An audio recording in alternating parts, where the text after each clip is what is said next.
Hey, it's me again. I'm so glad that you joined me for another Wednesday of author and planner inspiration, I guess you could say. All right, for those of you who don't know me, my name is Kathy, and this is Chat with Kat. It's basically a channel that I share my love of writing, planning, blogging, and just everyday stuff. So today, before we get started, let me just put a plug in for the channel. Please like this video by giving it a thumbs up, subscribe, ring the bell, comment, share, let other people know about it. That would greatly help me out. So let's get started. So today's topic is 5 things every new writer should know. All right, so when I first started writing, I wish I'd known these things, but they're really simple, and there are other people out there that have done other videos similar, so I hope that you stay tuned. So number 1, write what you love, not what's expected.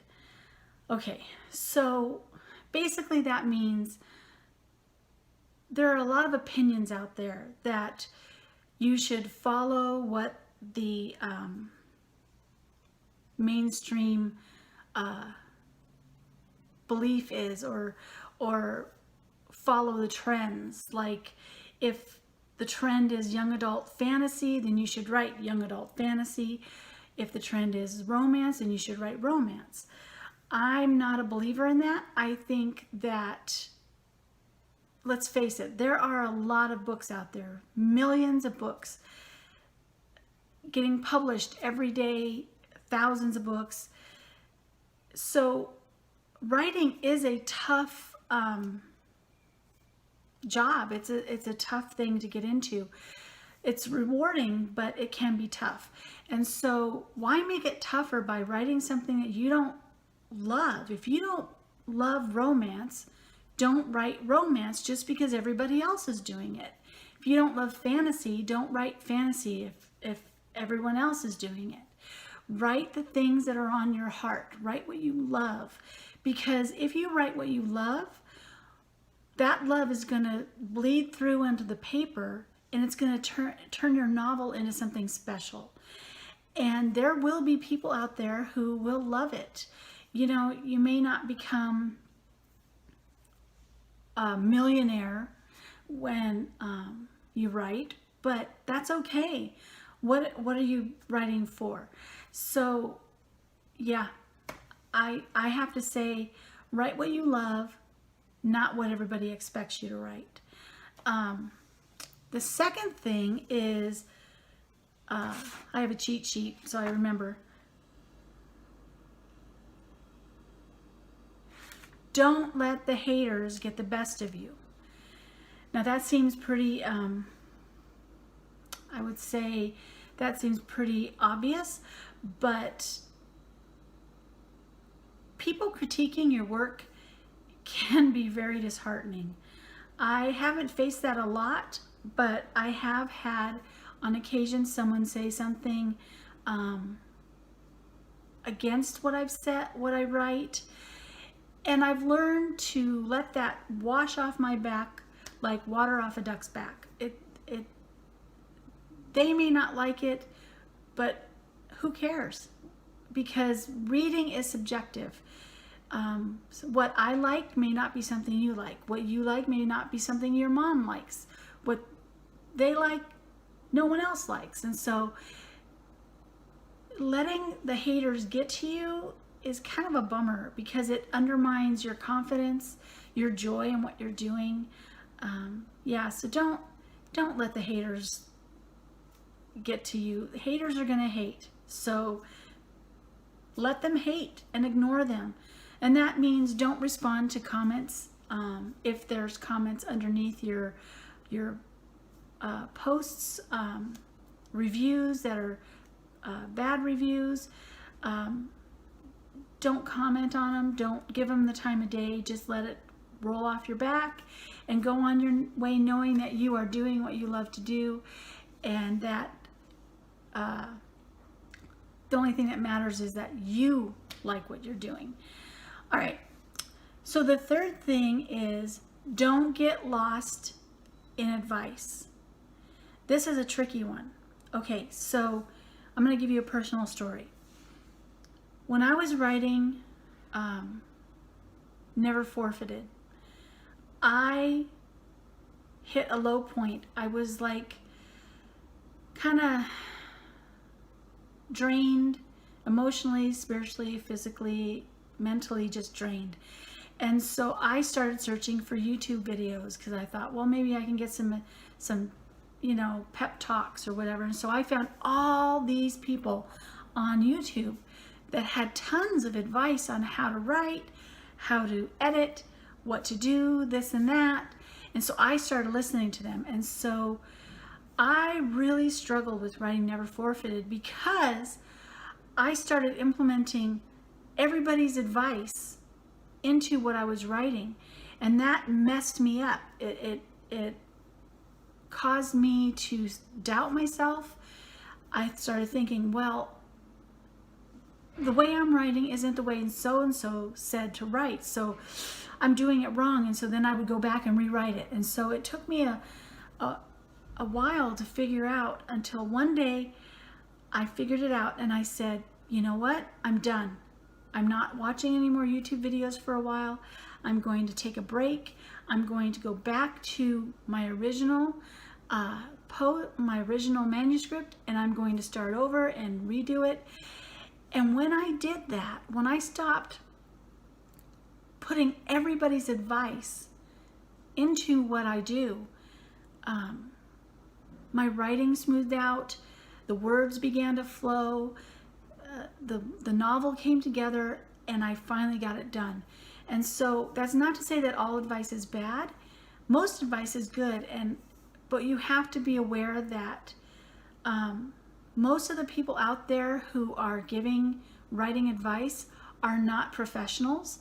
They may or may not have written a book. They may or may not have written several books. I would generally suggest that what you do is you pick out little bits of advice, try it out for a little bit, and if it doesn't work for you, kick it to the curb, because not everything that works for that person is going to be working for you. So you have to find your own stride. You have to be confident in your own abilities, and taking advice is fine, but when you do it too much, it can really mess with your mojo, and then you're going to struggle. And trust me, that's what I face. And so with Redeemed, I did that. I just stuck to what works for me, and the words came out, it flowed, it came together, and I was much happier writing Redeemed than I was Never Forfeited, because I wasn't conflicted by all the advice. So it's okay to listen to people, it's okay to watch their YouTube videos, but it's also okay not to agree with everything that they tell you to do. And it's also okay not to do everything, because what works for them may not work for you. You have to find your own way of doing things. So that's number 3. Number 4 is, and this is a biggie, if you can't afford to do it, then don't do it. This is going to be a picky one. A lot of the author tubers out there are constantly pushing, don't do your own covers, don't do your own editing, find people to do it for you, find programs to do it for you, pay for services, sacrifice to do this. Well, if you're like me, you're not making a lot of money off your books. I honestly, I've sold probably since Never Forsaken came out, and then all my other books, I've probably sold about,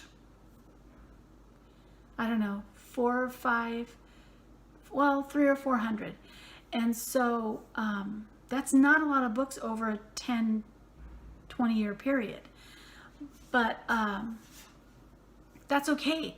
But that means that I can't afford to hire a cover artist. I can't afford to hire a graphic design artist. I can't afford to hire an editor. And it's not just one editor. They suggest you do a copy editor, a line editor, different editors. I can't afford to do those things. I honestly can't. And so that doesn't mean that I don't edit. What I have done is I found a lot of free programs. So I make my own covers. I go to free websites where you can't use images that are not free from commercial restrictions. So I go to Unsplash. Canva.com is a great program that I use to edit and put together my my covers. I go to, like I said, Unsplash. Gosh, there's a couple more and I just totally blanked. But Unsplash,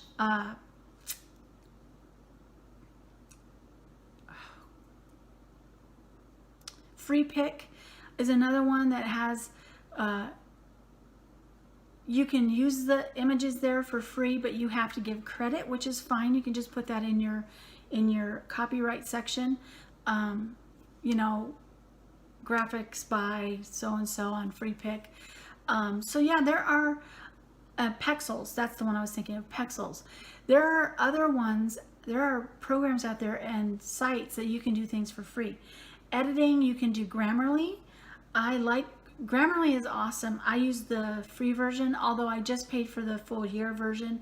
But honestly, it's not that much different than the free version. There's just a few extra things that the paid version gives you. So Grammarly is a great program for free for editing.